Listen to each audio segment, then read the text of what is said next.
দেশের ১১টি জেলা বন্যা আক্রান্ত। বন্যা দুর্গত এলাকায় উদ্ধার অভিযান এবং ত্রাণ সামগ্রী বিতরণে কাজ করছে বাংলাদেশ সেনাবাহিনী। এরই মধ্যে এক সেনা সদস্যের একটি ভিডিও সামাজিক যোগাযোগ মাধ্যমে ভাইরাল হয়েছে। এক নারীকে গাড়িতে উঠানোর জন্য হাঁটু দিয়ে সিঁড়ি তৈরি করে আলোচনায় এসেছেন তিনি।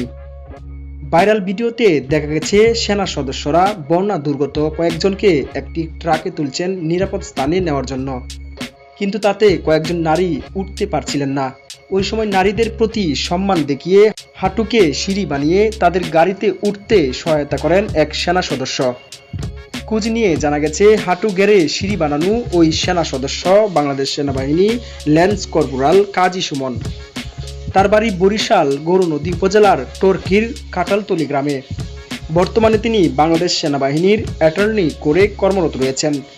বন্যা পরিস্থিতিতে চট্টগ্রামের ফটিকছড়ি উপজেলার ভোজপুরে বন্যার্ত এলাকার রেস্কিউ টিমের উদ্ধার কাজে যান সুজন। সেখানে ঘটে এই ঘটনা। ওই ভিডিও ছড়িয়ে পড়ার পর অনেকেই ফেসবুকে সেনা সদস্য সুজনকে সুপার হিরো আখ্যা দিয়ে পোস্ট করেছেন।